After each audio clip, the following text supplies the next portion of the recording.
Hi friends, എല്ലാവർക്കും എൻ്റെ ചാനലിലേക്ക് സ്വാഗതം. ആമസോണിൻ്റെ വെബ് സർവീസസിനെ കുറിച്ചുള്ളൊരു സീരീസാണ് നമ്മൾ ചെയ്തുകൊണ്ടിരിക്കുന്നത്. ഇത് ആ സീരീസിലെ 17ാമത്തെ സെഷനാണ്. ഇന്ന് നമ്മൾ നോക്കാൻ പോകുന്നത് AWSൻ്റെ ഇലാസ്റ്റിക് ലോഡ് ബാലൻസേഴ്സിനെ കുറിച്ചാണ് ഈ സെഷനിൽ നമ്മൾ നോക്കാൻ പോകുന്നത്. അപ്പോൾ കഴിഞ്ഞ സെഷൻ കണ്ടിട്ടില്ലാത്തവർ അതൊന്ന് കണ്ട ശേഷം മാത്രം ഈ സെഷൻ കാണാൻ ശ്രമിക്കുക. കാരണം നമ്മൾ കഴിഞ്ഞ സെഷനിൽ നോക്കിയത് AWSലെ EC2 ഇൻസ്റ്റൻസിൽ എങ്ങനെ ഒരു ആപ്ലിക്കേഷൻ നമുക്ക് ഇൻസ്റ്റാൾ ചെയ്യാം എന്നുള്ളതാണ്. അപ്പം ആപ്ലിക്കേഷൻ എക്സാമ്പിളായിട്ട് നമ്മൾ നോക്കിയത് അപ്പാഷെ എന്ന് പറയുന്നൊരു വെബ് സെർവറാണ് EC2 ഇൻസ്റ്റൻസിൽ എങ്ങനെ ഇൻസ്റ്റാൾ ചെയ്ത് യൂസ് ചെയ്യാമെന്ന് നോക്കിയത്. അപ്പോൾ നമ്മൾ അങ്ങനെ ഇൻസ്റ്റാൾ ചെയ്ത ഒരു അപ്പാഷെ ഇൻസ്റ്റാൾ ചെയ്ത EC2 ഇൻസ്റ്റൻസ് ആണ്. അങ്ങനത്തെ 2 ഇൻസ്റ്റൻസസ് ആണ് നമ്മൾ ഇന്ന് ഈ ലോഡ് ബാലൻസർ എക്സാമ്പിൾ സിനാരിയോയ്ക്ക് വേണ്ടി നമ്മൾ യൂസ് ചെയ്യുന്നത്. അപ്പോൾ കഴിഞ്ഞ സെഷൻ കണ്ടിട്ടില്ലാത്തവർ ആ സെഷൻ ഒന്ന് കണ്ട് മനസ്സിലാക്കിയ ശേഷം ഈ സെഷൻ കാണാൻ ശ്രമിക്കുക. അതുപോലെ ഇതിന് മുമ്പുള്ള സെഷൻസ് കണ്ടിട്ടില്ലാത്തവർ ഈ സീരീസ് ആദ്യം മുതലൊന്ന് കണ്ടു കഴിഞ്ഞാൽ നിങ്ങൾക്ക് AWS എന്താണെന്നും എന്തിനാണ് AWS യൂസ് ചെയ്യുന്നതെന്നും അങ്ങനെയുള്ള കാര്യങ്ങളെല്ലാം പല സെഷൻസിലായിട്ട് ഞാൻ ഡീറ്റെയിൽ ആയിട്ട് ഡിസ്ക്രൈബ് ചെയ്തിട്ടുണ്ട്. അപ്പം അത് കണ്ടു കഴിഞ്ഞാൽ നിങ്ങൾക്ക് ഒരു ഓവറോൾ ഐഡിയ കിട്ടുന്നതായിരിക്കും. അപ്പോൾ നമുക്ക് എന്താണ് AWSൻ്റെ ഇലാസ്റ്റിക് ലോഡ് ബാലൻസർ എന്നുള്ള കാര്യങ്ങൾ നോക്കി മനസ്സിലാക്കാം ഈ സെഷനിൽ. ഇലാസ്റ്റിക് ലോഡ് ബാലൻസർ മെയിനായിട്ട് യൂസ് ചെയ്യുന്നത് നമുക്ക് നമ്മുടെ ആപ്ലിക്കേഷനിലോട്ട് വരുന്ന ട്രാഫിക്കിനെ ഡിസ്ട്രിബ്യൂട്ട് ചെയ്ത് വിടുന്നതിന് വേണ്ടിയിട്ടാണ്. അപ്പോൾ അതായത് ഇൻകമ്മിങ് ട്രാഫിക്, അത് ആപ്ലിക്കേഷൻ ട്രാഫിക് ആവാം, അല്ലെങ്കിൽ നെറ്റ്വർക്ക് ട്രാഫിക് ആവാം. അത് നമ്മുടെ പുറത്തൊരു ക്ലയൻറ്റ് മെഷീനിൽ നിന്നും വരുന്ന ഒരു യൂസർ സൈഡിൽ നിന്ന് വരുന്ന ഒരു ട്രാഫിക്കിനെ നമുക്ക് ഡിസ്ട്രിബ്യൂട്ട് ചെയ്ത് നമ്മുടെ ആപ്ലിക്കേഷൻ സെർവേഴ്സിലോട്ടോ അല്ലെങ്കിൽ മറ്റ് നെറ്റ്വർക്ക് ട്രാഫിക് ആണെങ്കിൽ മൾട്ടിപ്പിൾ ടാർഗറ്റ്സിലോട്ടോ എല്ലാം ഡിസ്ട്രിബ്യൂട്ട് ചെയ്ത് വിടുന്നതിനാണ് നമ്മൾ ലോഡ് ബാലൻസേഴ്സ് നമ്മൾ മെയിനായിട്ട് യൂസ് ചെയ്യുന്നത്. അപ്പോൾ ഈ ലോഡ് ബാലൻസർ യൂസ് ചെയ്യുന്നത് കാരണം നമുക്ക് ഫോൾട്ട് ടോളറൻസ് നമുക്ക് ഇൻക്രീസ് ചെയ്യാൻ സാധിക്കും. അതായത് നമ്മുടെ ആപ്ലിക്കേഷൻ ഹോസ്റ്റ് ചെയ്യുന്ന ഒരു സെർവർ ഡൗൺ ആയാൽ പോലും നമ്മുടെ സെക്കൻഡ് സെർവറിൽ നിന്ന് നമുക്ക് ആ സെയിം ആപ്ലിക്കേഷൻ ഓട്ടോമാറ്റിക്കായിട്ട് സ്വിച്ച് ചെയ്ത് ഹോസ്റ്റ് ചെയ്യാൻ സാധിക്കും ലോഡ് ബാലൻസർ ആർക്കിടെക്ചർ യൂസ് ചെയ്യുകയാണെങ്കിൽ. അതുപോലെ നമ്മുടെ ലോഡ് കൂടുന്നതും കുറയുന്നതനുസരിച്ച് നമുക്ക് നമ്മുടെ സെർവേഴ്സിൻ്റെയോ അങ്ങനെയുള്ള നമ്മുടെ ടാർഗറ്റ് റിസോഴ്സസിൻ്റെയോ എണ്ണം നമുക്ക് കൂട്ടുകയും കുറയ്ക്കുകയും എല്ലാം ചെയ്യാം, മറ്റ് ജനറലായിട്ടുള്ള ഫ്ലോ ഡിസ്റ്റർബൻസ് വരുത്താതെ തന്നെ. അതുപോലെ നമ്മുടെ സെർവേഴ്സിൻ്റെ അതായത് സെർവേഴ്സ് നമ്മുടെ ഉദ്ദേശിക്കുന്നത് നമ്മുടെ ആപ്ലിക്കേഷൻ ഹോസ്റ്റ് ചെയ്യുന്ന മെഷീൻസിനെയാണ്. നമ്മൾ അതിൻ്റെ ടാർഗറ്റ് ഗ്രൂപ്പ്സിനകത്ത് പിന്നീട് ഉൾപ്പെടുത്തുമ്പോൾ നമുക്ക് സിനാരിയോസ് നോക്കുമ്പോൾ നമുക്ക് മനസ്സിലാവും. അപ്പോൾ അങ്ങനെയുള്ള സെർവേഴ്സിൻ്റെ ഹെൽത്ത് ചെക്സ് എല്ലാം നമുക്ക് ചെയ്ത ശേഷം ഹെൽത്തി ആയിട്ടുള്ള സെർവേഴ്സിലോട്ട് മാത്രം നമുക്ക് നമ്മുടെ ടാർഗറ്റ്സിനെ റൂട്ട് ചെയ്ത് വിടാൻ സാധിക്കും. അപ്പോൾ ഒരു 2 സെർവേഴ്സ് ഉണ്ട്, അതിലൊന്ന് അൺഹെൽത്തി ആയി പോയാൽ നമുക്ക് ആ അൺഹെൽത്തി സെർവറിലോട്ട് നമ്മൾ പിന്നീട് ട്രാഫിക് ഡയറക്റ്റ് ചെയ്യില്ല. അതിന് പകരം ഹെൽത്തി സെർവേഴ്സിലോട്ട് മാത്രം ട്രാഫിക് ഡയറക്റ്റ് ചെയ്തിട്ട് അവിടെ നിന്ന് മാത്രം നമ്മുടെ ആപ്ലിക്കേഷൻ റിക്വസ്റ്റ് തിരിച്ച് റെസ്പോൺസ് കിട്ടും നമുക്ക്. അപ്പോൾ അങ്ങനെയുള്ള കാര്യങ്ങളെല്ലാം നമുക്ക് ഈ ഇലാസ്റ്റിക് ലോഡ് ബാലൻസർ ഉപയോഗിച്ച് ചെയ്യാൻ സാധിക്കും. ഇപ്പോൾ മെയിനായിട്ട് 3 ടൈപ്പിലുള്ള ലോഡ് ബാലൻസേഴ്സാണ് ഉള്ളത്. ഒന്ന് ആപ്ലിക്കേഷൻ ലോഡ് ബാലൻസർ, പിന്നൊന്ന് നെറ്റ്വർക്ക് ലോഡ് ബാലൻസർ, പിന്നൊന്ന് ക്ലാസിക് ലോഡ് ബാലൻസേഴ്സ്. ക്ലാസിക് ലോഡ് ബാലൻസേഴ്സ് കുറച്ച് പഴയൊരു സാധനമാണ്, ഇപ്പോൾ നമ്മളിത് മെയിനായിട്ട് യൂസ് ചെയ്യുന്നില്ല. ഇപ്പോൾ സാധാരണ നമ്മളിപ്പോൾ യൂസ് ചെയ്യുന്നത് ആപ്ലിക്കേഷൻ ലോഡ് ബാലൻസറാണ്.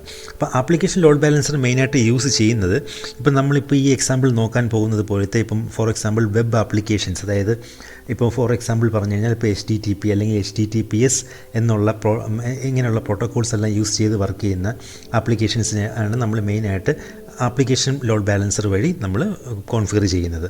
അത് ആപ്ലിക്കേഷൻ ലോഡ് ബാലൻസർ മെയിനായിട്ട് ഈ വർക്ക് ചെയ്യുന്നത് ലെയർ 7ലാണ് വർക്ക് ചെയ്യുന്നത്. അപ്പോൾ അതുപോലെ തന്നെയാണ് നെറ്റ്വർക്ക് ലോഡ് ബാലൻസർ എന്ന് പറഞ്ഞു കഴിഞ്ഞാൽ. അപ്പോൾ നെറ്റ്വർക്ക് ഓറിയൻറ്റഡ് ആയിട്ട് നമുക്ക് ഹൈ ഓപ്റ്റിമൈസേഷൻ വേണ്ട കേസുകളിലെല്ലാം നമുക്ക് നെറ്റ്വർക്ക് ലോഡ് ബാലൻസറാണ് നമ്മൾ യൂസ് ചെയ്യുന്നത്. അപ്പം മെയിനായിട്ട് ഏറ്റവും കൂടുതൽ സാധാരണ സിനോറിയോസിൽ നമുക്ക് കണ്ടുവരുന്നത്, നമുക്ക് യൂസ്ഫുള്ളായിട്ട് വരുന്നത് നമുക്ക് ആപ്ലിക്കേഷൻ ലോഡ് ബാലൻസറാണ്. അപ്പോൾ അത് കാരണം തന്നെ ഈ ഒരു എക്സാമ്പിൾ നമ്മൾ ഈ ഒരു സെഷനിൽ ഞാൻ എക്സാമ്പിളായിട്ട് യൂസ് ചെയ്ത് നിങ്ങൾക്ക് പറഞ്ഞുതരാൻ പോകുന്നത് ആപ്ലിക്കേഷൻ ലോഡ് ബാലൻസിനെ കുറിച്ചാണ്. നെറ്റ്വർക്ക് ലോഡ് ബാലൻസിനെ കുറിച്ച് നമുക്ക് പിന്നീടൊരു സെഷനിൽ നമുക്ക് ഡിസ്കസ് ചെയ്യാം. അപ്പോൾ ഇതാണ് മെയിനായിട്ട് ആപ്ലിക്കേഷൻ ലോഡ് ബാലൻസിൻ്റെ ഒരു ആർക്കിടെക്ചർ എന്ന് പറഞ്ഞു കഴിഞ്ഞാൽ. അപ്പോൾ ഫസ്റ്റ് ലോഡ് ബാലൻസർ നമ്മൾ കോൺഫിഗർ ചെയ്ത് കഴിഞ്ഞാൽ പുറത്തുനിന്ന് വരുന്ന ട്രാഫിക്ക് ഫസ്റ്റ് ലോഡ് ബാലൻസറിൻ്റെ എൻഡ് പോയിൻറ്റിലായിരിക്കും ഹാൻഡിൽ ചെയ്യുന്നത്. അത് കഴിഞ്ഞിട്ട് ഈ ഒരു ലോഡ് ബാലൻസറിൽ ഒരു റൂൾ നമുക്ക് ലിസണർ കോൺഫിഗർ ചെയ്യാൻ പറ്റും. ആ ലിസണറിൽ നമുക്ക് റൂൾസ് പറഞ്ഞു കൊടുക്കാം. അപ്പോൾ ആ റൂൾസ് അനുസരിച്ചായിരിക്കും നമുക്ക് പിന്നീട് ട്രാഫിക്ക് അതിനകത്ത് നമ്മൾ കോൺഫിഗർ ചെയ്ത് വെച്ചിരിക്കുന്ന ടാർഗറ്റ് ഗ്രൂപ്പ്സിലോട്ട് ഡയറക്റ്റ് ചെയ്യുന്നത്. പിന്നെ നമുക്ക് ഒരു ലോഡ് ബാലൻസറിനകത്തുള്ള കമ്പോണൻസ് എന്തൊക്കെയാണെന്ന് നോക്കി മനസ്സിലാക്കാം. ഒരു ലോഡ് ബാലൻസർ നമുക്ക് കോൺഫിഗർ ചെയ്യണമെങ്കിൽ എന്തൊക്കെയാണ് നമുക്ക് ചെയ്യേണ്ടത്, നമുക്ക് AWS റിസോഴ്സസിൽ എന്തൊക്കെ സംഭവങ്ങളാണ് നമുക്ക് ചെയ്യേണ്ടതെന്ന് നമുക്ക് നോക്കി മനസ്സിലാക്കാം. അത് കഴിഞ്ഞിട്ട് നമുക്ക് റിയലായിട്ട് നമുക്ക് ലാബിൽ ചെയ്യാൻ നോക്കാം. അപ്പോൾ ഫസ്റ്റ് നമുക്കൊരു ക്ലയൻറ്റ് സൈഡിൽ നിന്നായിരിക്കും എപ്പോഴും റിക്വസ്റ്റ് വരുന്നത്. അപ്പോൾ ക്ലയൻറ്റ് സൈഡിൽ നിന്നൊരു റിക്വസ്റ്റ് വന്നു കഴിഞ്ഞാൽ അൾട്ടിമേറ്റ്ലി ആ റിക്വസ്റ്റ് എപ്പോഴും സെർവ് ചെയ്യേണ്ടത് ആരാണ്? നമ്മുടെ ഇൻസ്റ്റൻസസിലാണ് നമ്മൾ നമ്മുടെ ആപ്ലിക്കേഷൻ, നമ്മുടെ വെബ് സെർവർ. ഇപ്പോൾ ഫോർ എക്സാമ്പിൾ പറഞ്ഞു കഴിഞ്ഞാൽ നമ്മളിപ്പോൾ വെബ് സെർവർ, നമുക്ക് അപ്പാഷെ വെബ് സെർവർ, ഇപ്പോൾ നമ്മുടെ ഒരു വെബ്സൈറ്റ് ഹോസ്റ്റ് ചെയ്തിരിക്കുന്ന കേസ് എടുക്കാം. നമ്മുടെ വെബ്സൈറ്റ് ഹോസ്റ്റ് ചെയ്തിരിക്കുന്നത് നമ്മുടെ EC2 ഇൻസ്റ്റൻസിൽ ഇൻസ്റ്റാൾ ചെയ്തിരിക്കുന്ന അപ്പാഷെ വെബ് സെർവറിലാണ് നമ്മുടെ വെബ് പേജസ് നമ്മൾ ഹോസ്റ്റ് ചെയ്തിരിക്കുന്നത്. അപ്പോൾ അൾട്ടിമേറ്റ്ലി ഒരു ക്ലയൻറ്റ് സൈഡിൽ നിന്ന് ഒരു റിക്വസ്റ്റ് വന്നു കഴിഞ്ഞാൽ അത് സെർവ് ചെയ്യേണ്ടത് ഈ ഇൻസ്റ്റൻസസാണ് സെർവ് ചെയ്യേണ്ടത്. അപ്പോൾ ഈ ഇൻസ്റ്റൻസസ് നമുക്ക് ഒരു ടാർഗറ്റ് ഗ്രൂപ്പിനകത്ത് നമുക്ക് ആദ്യം ഉൾപ്പെടുത്തണം. അപ്പോൾ ഇതാണ് നമുക്ക് ആദ്യം ചെയ്യേണ്ടത്. ടാർഗറ്റ് ഗ്രൂപ്പ് എന്ന് പറഞ്ഞൊരു ഗ്രൂപ്പ് ഉണ്ടാക്കിയിട്ട് നമ്മുടെ ഇൻസ്റ്റൻസസ് നമുക്ക് അതിനകത്ത് കൊണ്ട് ഗ്രൂപ്പ് ചെയ്ത് വെക്കണം. അപ്പം 2 ഇൻസ്റ്റൻസസാണ് നമ്മൾ ഈ ഒരു എക്സാമ്പിൾ ഈ സെഷനിൽ നമ്മൾ യൂസ് ചെയ്യുന്നത്. അപ്പോൾ നമുക്ക് ഈ ഇൻസ്റ്റൻസസ് എങ്ങനെയാണ് ടാർഗറ്റ് ഗ്രൂപ്പ്സിനകത്ത് കൊണ്ടുവയ്ക്കുന്നതെന്നുള്ള കാര്യം നമുക്ക് ആദ്യം നോക്കി മനസ്സിലാക്കിയിട്ട് പിന്നീടുള്ള കാര്യം നോക്കാം. അപ്പോൾ ഈ ഒരു സ്റ്റെപ്പ് ബൈ സ്റ്റെപ്പ് മോഡൽ ഞാൻ നിങ്ങൾക്ക് പറഞ്ഞുതരാം. അപ്പോൾ നിങ്ങൾക്ക് ഇത് എളുപ്പം മനസ്സിലാവുന്നതായിരിക്കും.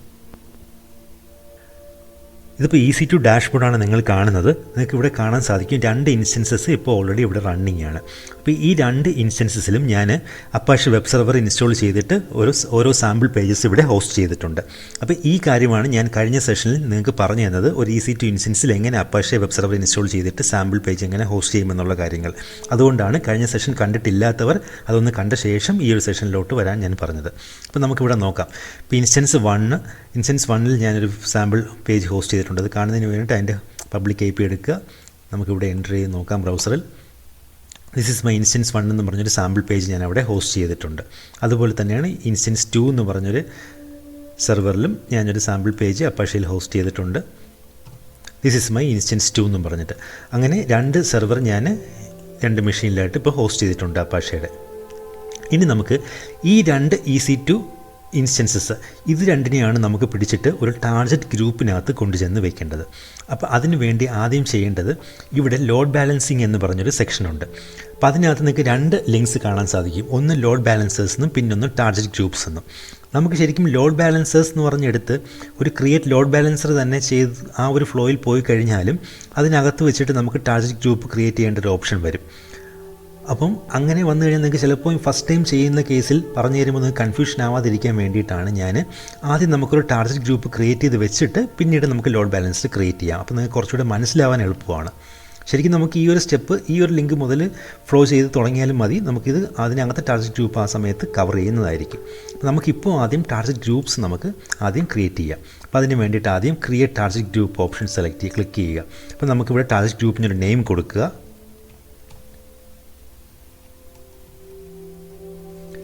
ഇപ്പോൾ നിങ്ങൾക്ക് ഇഷ്ടമുള്ളൊരു നെയിം കൊടുക്കുക. ഞാനിവിടെ ടാർഗറ്റ് ഗ്രൂപ്പ് 1 എന്ന് കൊടുത്തു.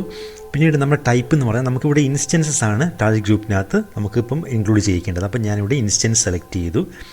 പ്രോട്ടോക്കോൾ നമ്മുടെ വെബ് സെർവറിൽ ഞാനിപ്പോൾ ഹോസ്റ്റ് ചെയ്തിരിക്കുന്നത് HTTP പ്രോട്ടോക്കോളാണ്. അപ്പോൾ അതായത് ഇപ്പോൾ HTTP വെബ്സൈറ്റാണ് ഞാനിവിടെ ഹോസ്റ്റ് ചെയ്തിരിക്കുന്നത്. അപ്പോൾ നല്ല നമ്മൾ SSL സർട്ടിഫിക്കറ്റ് ഒന്നും ഇപ്പോൾ യൂസ് ചെയ്യുന്നില്ല. അപ്പം പ്രോട്ടോക്കോൾ നമുക്ക് HTTP തന്നെ ഇവിടെ സെലക്ട് ചെയ്താൽ മതി. അതുപോലെ ഡിഫോൾട്ട് പോർട്ട് 80 ആണ് വെബ് സെർവറിൻ്റെ. അതിൽ VPC ഞാൻ ഡിഫോൾട്ട് VPC ആണ് സെലക്ട് ചെയ്യുന്നത്. പിന്നീട് ഹെൽത്ത് ചെക്കിങ്ങിനുള്ള സെറ്റിംഗ് ആണ്. പ്രോട്ടോക്കോൾ അതായത് ആ ഒരു ഇൻസ്റ്റൻസ് അപ്പാണോ അല്ലേ നമുക്ക് അറിയുന്നതിന് വേണ്ടിയിട്ടാണ്. ഇതിനകത്ത് ഈ ടാർഗറ്റ് ഗ്രൂപ്പിനകത്ത് ഇൻക്ലൂഡ് ചെയ്യുന്ന ഇൻസ്റ്റൻസസ് വർക്കിംഗ് ആണോ ഹെൽത്തി ആണോ അതോ ആ സെർവർ അതിനകത്തുള്ള ഏതെങ്കിലും സെർവർ ഡൗൺ ആയി പോയോ എന്നൊക്കെ ഉള്ള ചെക്കിങ്ങിന് വേണ്ടിയിട്ടാണ് നമ്മളിവിടെ ഹെൽത്ത് സെറ്റിങ്സ് നമ്മൾ കോൺഫിഗർ ചെയ്യുന്നത്. അപ്പോൾ ഇവിടെ നമ്മൾ പ്രോട്ടോക്കോൾ HTTP തന്നെയാണ് നമ്മുടെ ഈ സിനാരിയോയിൽ യൂസ് ചെയ്യേണ്ടത്. പാത്ത് വന്നിട്ട് നമുക്ക് നമ്മുടെ ഇൻഡെക്സ് നമ്മുടെ ലൈവായിട്ടുള്ള പേജ് ഏതാണോ, ഞാനിപ്പോൾ ആ വെബ് സെർവറിൽ ഞാനിവിടെ index.html എന്ന് പറഞ്ഞൊരു ഫയലാണ് ഞാൻ 2 EC2 ഇൻസ്റ്റൻസിനകത്തുള്ള അപ്പാഷയിൽ ഞാനിപ്പം ഇട്ട് കൊടുത്തിരിക്കുന്നത്. അതിൽ നിന്നാണ് നിങ്ങൾ ഈ 2 പേജസും കണ്ടത്. ഇവിടെ ദിസ് ഇസ് മൈ ഇൻസ്റ്റൻസ് 1 എന്നും ദിസ് ഇസ് മൈ ഇൻസ്റ്റൻസ് 2 എന്നും പറഞ്ഞിട്ട്. അപ്പം നമുക്ക് ആ ഒരു പേജ് അപ്പാണെങ്കിൽ അതിനർത്ഥം ആ ഒരു സെർവർ ഇപ്പം ഹെൽത്തിയാണ് അപ്പാണെന്നുള്ളതാണ്. അപ്പോൾ നമ്മൾ ആ ചെക്ക് ചെയ്യേണ്ട ആ പാത്ത് ഇവിടെ പറഞ്ഞു കൊടുക്കുക. പിന്നെ അഡ്വാൻസ് ഹെൽത്ത് സെറ്റിങ്സ് എടുത്ത് നോക്കിക്കഴിഞ്ഞാൽ നിങ്ങൾക്ക് മനസ്സിലാവും. അതിൽ കുറച്ച് ഡിഫോൾട്ട് വാല്യൂസ് ഉണ്ട്. തൽക്കാലം അത് തന്നെ ഇതെല്ലാം അങ്ങനെ തന്നെ ഇട്ടാൽ മതി. അപ്പോൾ ഹെൽത്തി ത്രെഷോൾഡ് എന്ന് പറഞ്ഞ് ഉദ്ദേശിക്കുന്നത് ഒരു ഇൻസ്റ്റൻസ് 5 പ്രാവശ്യം ചെക്ക് ചെയ്തിട്ട് 5 തവണയും ഹെൽത്തി ആണെങ്കിൽ മാത്രമേ ഇത് ഹെൽത്തി ആയിട്ട് കണക്കാക്കുകയുള്ളൂ. അപ്പോൾ അൺഹെൽത്തി ആവുന്നത് 2 തവണ ചെക്ക് ചെയ്തിട്ട് 2 തവണ ഫെയിൽ ആവുകയാണെങ്കിൽ ആ ഒരു ഇൻസ്റ്റൻസിനെ അത് അൺഹെൽത്തി ആയിട്ട് കണക്കാക്കും. അതുപോലെ ടൈം ഔട്ട് സെക്കൻഡ്സിൽ പറഞ്ഞിരിക്കുകയാണ്. അതായത് ഒരു ഇൻസ്റ്റൻസിൽ ചെക്ക് ചെയ്യുന്ന സമയത്ത് ഒരു 5 സെക്കൻഡ്സിൽ ആ ഇൻസ്റ്റൻസിൽ നിന്നും റെസ്പോൺസ് കിട്ടിയില്ലെങ്കിൽ ടൈം ഔട്ട് ആവുകയാണെങ്കിൽ അതിനെ അൺഹെൽത്തി ആയിട്ട് കണക്കാക്കും. അതുപോലെ ഈ ചെക്കിംഗ് ഇൻ്റർവെല്ലാണ് ഇവിടെ ഓരോ ഇൻസ്റ്റൻസും ഹെൽത്തി ആണോ എന്നൊക്കെ നമ്മൾ ചെക്ക് ചെയ്യുമെന്ന് പറഞ്ഞു. 5 തവണ 2 തവണയല്ല.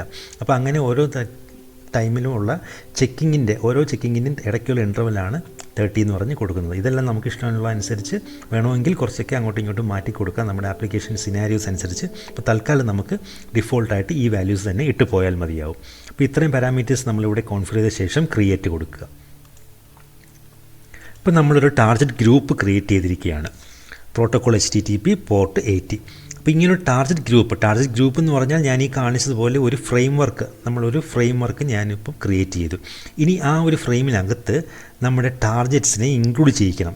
ടാർഗറ്റ്സ് ആണ് നമ്മുടെ EC2 ഇൻസ്റ്റൻസസ് ഉള്ള കാര്യം നിങ്ങൾ മനസ്സിലാക്കുക. നമ്മുടെ ആ 2 കണ്ട EC2 ഇൻസ്റ്റൻസിനെയാണ് നമ്മൾ ടാർഗറ്റ്സ് എന്ന് പറയുന്നത്. അപ്പോൾ ആ ടാർഗറ്റ്സിനെ പിടിച്ച് നമ്മൾ ഈ ടാർഗറ്റ് ഗ്രൂപ്പിനകത്ത് കൊണ്ടുവന്നിടണം. അതാണ് നമുക്ക് നെക്സ്റ്റ് എയിം എന്ന് പറയുന്നത്. അപ്പോൾ നമ്മളിവിടെ ടാർഗറ്റ് സെലക്ട് ചെയ്യുക. ഇവിടെ അതിന് വേണ്ടിയിട്ട് എഡിറ്റ് കൊടുക്കുക. എഡിറ്റ് കൊടുക്കുമ്പോൾ ഇവിടെ ലിസ്റ്റ് ചെയ്യും, നമ്മുടെ ഇൻസ്റ്റൻസസ് ഉള്ളത് ഇവിടെ ലിസ്റ്റ് ചെയ്യുക. അപ്പോൾ ആ 2 ഇൻസ്റ്റൻസസും ഇവിടെ സെലക്ട് ചെയ്തിട്ട് ആഡ് ടു രജിസ്റ്റേർഡ് എന്ന് പറഞ്ഞൊരു ഓപ്ഷൻ ബട്ടൺ ക്ലിക്ക് ചെയ്യുക. അപ്പോൾ ഈ 2 ഇൻസ്റ്റൻസസും നമ്മളിപ്പോൾ ക്രിയേറ്റ് ചെയ്ത ടാർഗറ്റ് ഗ്രൂപ്പിനകത്തോട്ട് ഇൻക്ലൂഡ് ആയിക്കഴിഞ്ഞു. ഇനി സേവ് കൊടുക്കുക. ഇത്ര മാത്രമേ ഉള്ളൂ. അപ്പോൾ ഇങ്ങനെയാണ് നമ്മളൊരു ടാർഗറ്റ് ഗ്രൂപ്പ് ഉണ്ടാക്കിയിട്ട് അതിനകത്ത് നമ്മുടെ ടാർഗറ്റ്സിനെ ഇൻക്ലൂഡ് ചെയ്യിക്കുന്നത്. അപ്പോൾ ടാർഗറ്റ്സ് എന്ന് പറഞ്ഞാൽ നമ്മുടെ ഈ കേസിൽ നമ്മുടെ 2 ഇൻസ്റ്റൻസിനെയാണ് നമ്മൾ മീൻ ചെയ്യുന്നത്, ഇൻസ്റ്റൻസ് 1ഉം ഇൻസ്റ്റൻസ് 2ഉം. അപ്പോൾ അതിനെ നമ്മളിപ്പോഴത്തെ ടാർഗറ്റ് ഗ്രൂപ്പിനകത്തോട്ട് നമ്മൾ ഇൻക്ലൂഡ് ചെയ്തിരിക്കുകയാണ്. ഇപ്പോൾ നിങ്ങൾക്ക് ഇവിടെ നോക്കിക്കഴിഞ്ഞാൽ മനസ്സിലാവും, ഇപ്പോൾ ഇതിൻ്റെ സ്റ്റാറ്റസ് അൺയൂസ്ഡ് ആണ്. അതായത് നമ്മൾ ഇപ്പോൾ ടാർഗറ്റ് ഗ്രൂപ്പ് ഉണ്ടാക്കി അതിനകത്ത് ടാർഗറ്റ്സ് മാത്രമേ ഇൻക്ലൂഡ് ചെയ്തിട്ടുള്ളൂ. നമ്മളത് ലോഡ് ബാലൻസിലൊന്നും ക്രിയേറ്റ് ചെയ്തിട്ടില്ല. അപ്പോൾ അതുകൊണ്ടാണ് ഇപ്പോൾ ഇത് യൂസ് ഇല്ലാതെ കിടക്കുകയാണ്. അതാണ് ഇവിടെ സ്റ്റാറ്റസ് അൺയൂസ്ഡ് എന്ന് പറയുന്നത്. അപ്പോൾ നമുക്ക് ഈ നെക്സ്റ്റ് എന്താണ് ചെയ്യേണ്ടതെന്ന് നമുക്കൊന്ന് നോക്കാം.